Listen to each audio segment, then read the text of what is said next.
talo fai le tala na ave mai i le so ma momoli mai foi ia ona o le whaamsinonga ua o iai le taunu unga o le tau whai a mase ma Henry Swoga o le sa avea foi ma kapeteni ia ai le ngato i lea o le tātou au o le Manu Samoa avea foi ia ma whai a onga ulu o le tātou au e pele i o tātou loto o le Manu Samoa ia e manatua mai no one is above the law o whaisi umi o na whatino ia taurumanga o le whaamsinonga ia ma ua tō lau ai ua whapawhala a molianga e tolu ai Faamaonia molianga e valu o lona winga sfuma le tasi molianga ia ai atu le whaafonga mai e le atunu o te mtua masani le fo i te mali ia le fo i ia le masaninga ma le mafutanga ia ai peitai o le tula fono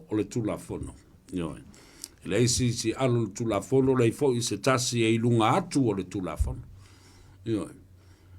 ia o lianga lana e valu o Faamaonia o le uso ia po le tofa ia mase mahonri swoga o le asolima o le masinu fou ia o le a tō laulau ina ai ia se whaasalanga ia tātou te talo fo i mō nei ta mari i mo nei fo i tangata awa e leisi e sa o matonu i lalo la ia a o i tātou e iai a tātou whaai unga e whai nalo inga le upule na we always have a choice ia awane i e te ina le avanoa e te nofo ai matoi mafau ma whai lisi au whai unga ai te le nofo e whai mea le anga le lai whai we always have a choice we do have a choice despite the situation we will always have a choice and unfortunately some chose the wrong things to do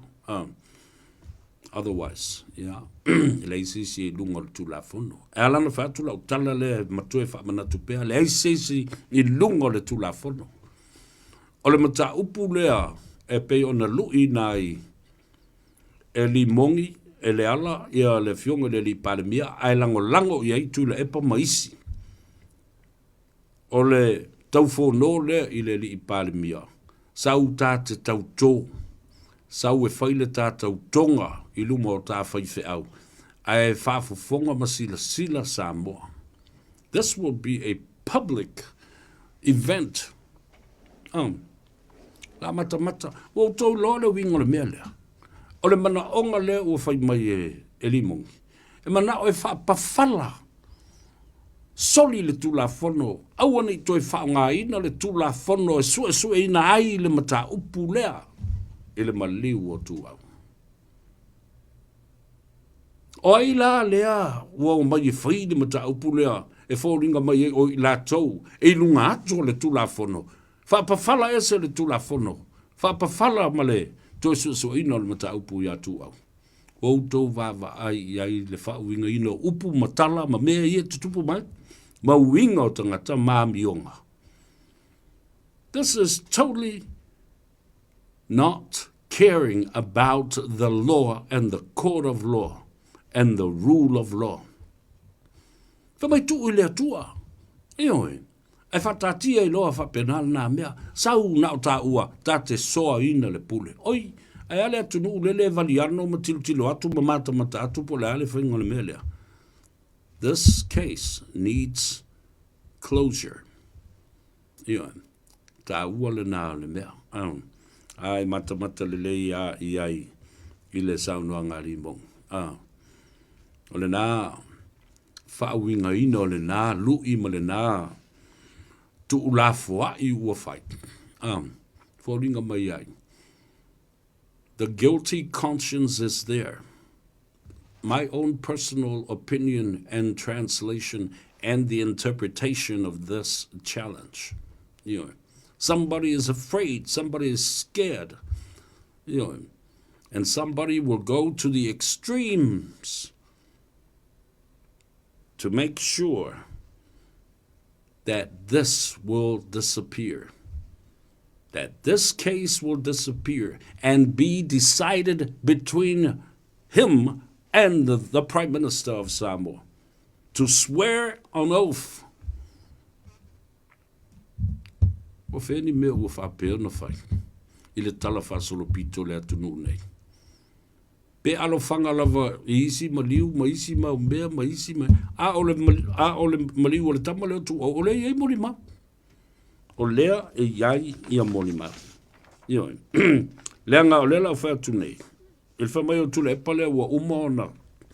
O na wha tautō lea le wha amsidonga lea na wha ngā solo nei. O le mea moni lea Samoa, wha whonga iai. E le I tautō le ala li mongi.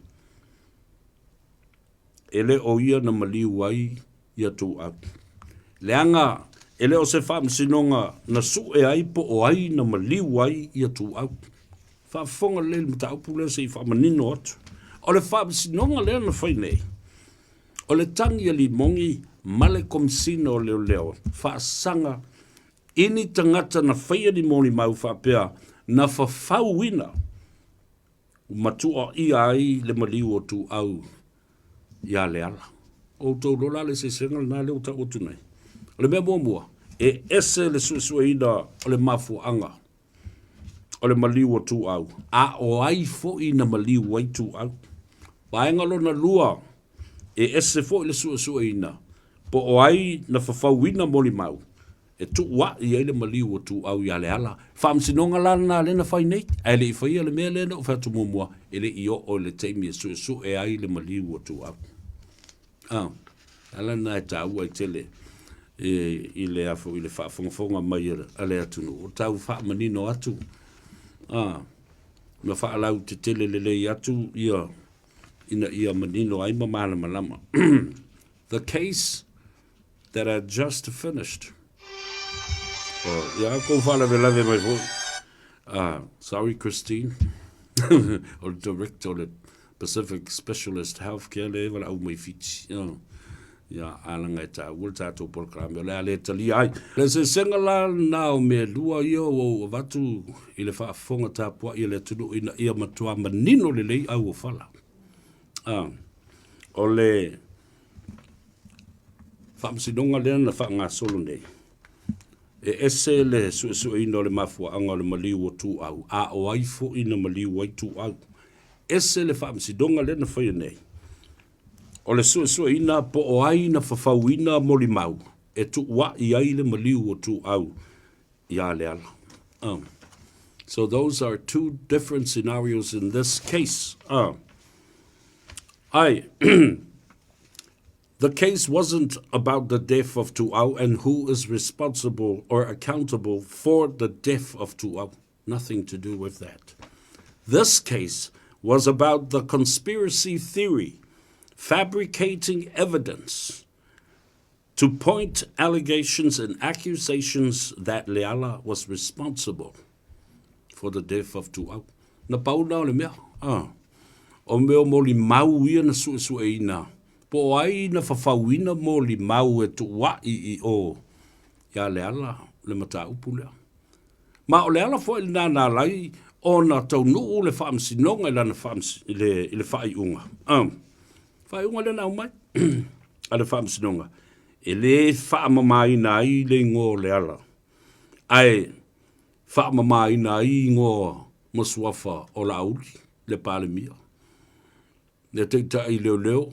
Le tō whai ali o la vea whātau malamba au awa. Malisi whaipule le fionga ia whipule ai. Au le mea la lena tula I mai nei. Lea o tātou loa nei. A o le I whaia le whasilsilanga fo I lea atuala. Pone whasio. Le a ave le whamuamua le malo. I le maliu o tu au le hit and run, ma whapea a hit and run, ma whapea I fo leo le avatu ni leo I whafo, e sila le mata upu leo. Ai malanga fia me, tau nuu fia me, ta ofi tutu ai ina ma sei le ta ofi lima o le fuafuanga le na. Ona whapea, ele I tala noa ina le mata upu leo, I to tonu o le kapeneta. Ta ofi e loa, le faalinga ma le faasisilanga falaua i tele na faia e le afioga le sui palemia iā tuala Ponifasio. Taofi e ina e fia me le whainga o le susuenga ina ua maea ona a ami mai le komisina o leo leo. Le tō whai a au longo i tino Filipo. Mawhisil sa o lava iai. A direct question from the Prime Minister then at the time to the Commissioner of Police au apa au. O le ale fisili nana watu. E sa o le mori mau o le tamale o Samuelu, e tu sa ai ma le maliu o tu au. Ma le aafianga o le li faipule i a le ala limoni. Tali au apa au, lau fionga i le tumaita i parebia, e le Faamaonia ma tali tonuina le mori mau o Samuelu. Ma ta upulo na lua. O leva o na faila, le faasea a le fionga le li palemia i le mata upulo na rua lela o tautala tue nei. The conspiracy for Samuelu to commit murder on two, or assassination on two of the most senior cabinet ministers, la ulia Leiataua and Olo Afoa. Ai tali fo i au apa au. E le Faamaonia matali tonuina fo'i le moli mau o Samuelu. I mata upu uma i e lua. O ina ka puta atoa i loa, e le i toe whaia se suesuenga. Al mata upu la leo e le conspiracy to commit assassination and murder on two of the most senior cabinet ministers ia Olomo Lauli. Na ta ofi e fo'i na, tutua ia ma se ile kau fili mo le suesuenga na mata upu. Le ai mase mea na toi whaalongo iai. Po whea na avela i le whanga lea. Whea tupe. Whea le whanga. A le fo na whaamatala Samuelu. Le si fo ia na whaatala noanga. Na alu ma le whana lea i o ia Daryl Mapu. Watasi fo na tangata le fo i toi whaatali fo le si o na whaamisinonga. Le fo toi maua fo. Na alu ma le whana le na i o. A whaatau ma iei na pepa aisa. Tu le whana ia Daryl e saumule pepa isa. La le mea o le suesue na i le matau. O le tau ingo tangata i tau oi ma le whana ma tupe na whatau oi ia povi ma whaiini wha oulo o lonto olua. Le whalaua mai wa whapawhala i le suesue nga lea. Le to iai ase tala na toi whaia le matau pulea. Whea le whana. O la su e le whana. Ai whamei ina ua maua ia Daryl e leo se whainga leo. Na maua i la le whana rea, whea la o iai le, la o malosi lea. Al fasili na leo toi la langa o mai whaa nei le teimile nei. And it's rather sad to see this. La leo o whaiatu nei. Aupa'au also said that Samuelu's allegation is false and unbelievable and unreliable. So the matter about the conspiracy theory to commit murder was never investigated. Tusala ole ina ua whaapawhala foi la le mataupu lea i le susuina o le mataupu le fasiotia matangata valeina o le iminsta sinia o le kapeneta. Le voi o tati. O lona winga. E iei le mea e ono tu lai mai muli. Le foi lawa o fai atua ia o lato i a fai. Ua fai mai New Zealand. E na ona o atu o leo mai New Zealand e o atu o e ngā lulue i lo lato tu langa whaafautua i le matanga luenga. A o lea iei ma le leo e to tasi o lea la aluatu. E fe soani e iai ono to mai whaapitoa. E fe soani ai i le toi la langa ina ma le suesue ina o le mata upu a Samuelu. Ma le maliu o tu au. Ia ma le afianga o le ala limoni. O le winga, o se mele le i tau le fai. A wa o leo te vavai e tu nei. O le tō tele o tangata i e mana o e tapunia. Ma ufiufi loa. Whaamanungase le mata upu nei au nei tue susu ea. E leo mana o sa ili lea miotonu. Ioi. E leo mana nao e sa ili lea miotonu. Ua mana nao e whaile whaatautonga. Ona whaapawhala lola ia lea. Ma whaatatia ai whaape nā le mata upu. I le mawhai. Ona taatia ai whaapea le mata upu lea. E tu i atu pea lava pea i aso uma taimi uma. Se ia o lava. A whai fo i o le fionga i le i pāre mia. Ma le minsta, o ia fo i o le minsta. Whapea fo i ma le minsta o mata upu whaavao ma lo foreign affairs. Nā le mea o le mawhai ai, ona tātou fesili ngia loa le malo tele o Amerika malana FBI. Malienga wha vao malo e fasoasoani mai ai. Ia le malo tele wa e le umiana su e le FBI ai mualo. Lo fo i ai fo i leo. Ata mamai i New Zealand ma Australia wa masani i toa inga ngā luenga su e na nāwha pia. E mawhai una lato fo e lau fo i atu lau fionga le li pārmia. Nal meu umien fata vale le nei matau. Sulu sa o lo le official FBI. O a protocol se tau le family ina. O a ia inga. Bilateral agreements in terms of police enforcement and the cybercrime unit, drug trafficking, people trafficking, international law, and international organized crimes. Ai mese lea fo i mata upu tu la i mele tamalea. Nala le mea wala yuna le fesilingia lo se fesoso ani mai le malo tele se i o mai. Se i tilo i ai a o ava engore tu la fono fa va malo te tau ona utangia mai.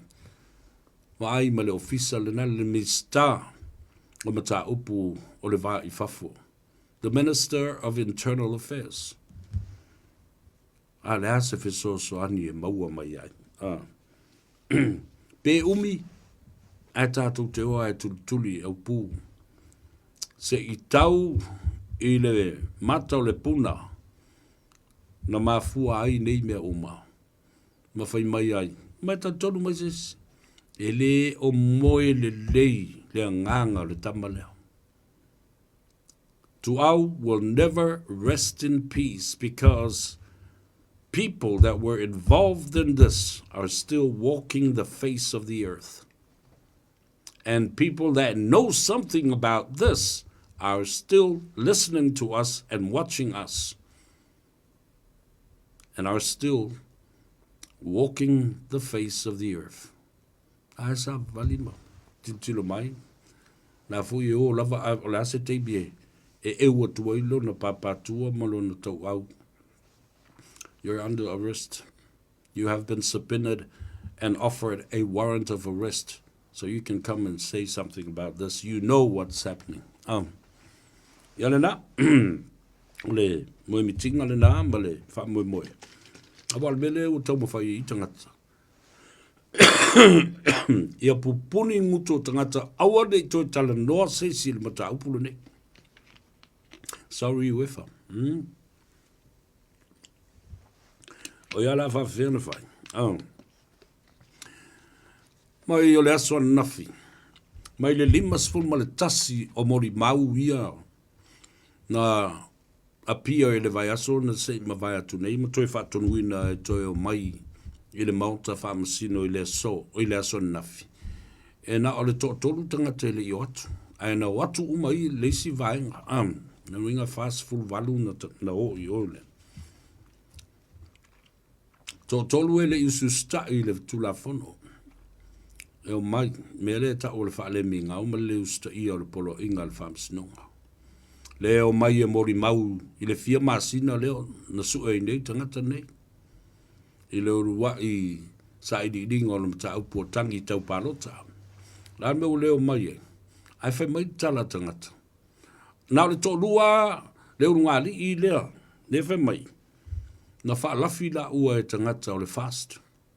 Au isi tangata au te lei lopo, a la tau excuses ma alufanga sa whai. Wa leo na leo mai I le whaamsinonga o tangi o pālo, ta matutu la I luma. Ai mai se lawa I le teimi, o le vevela o le mata upu, I le vao tui loma matoi lupe. Ai au mai fo I le tala le pulinu. O le tele o tangata I baba ai tune ia. Ia leo tangata fale alidi. Fale alidi tas. Tō tolu la lea. Lea ua avelo ia fo malesi warrant of arrest. Male mta upu.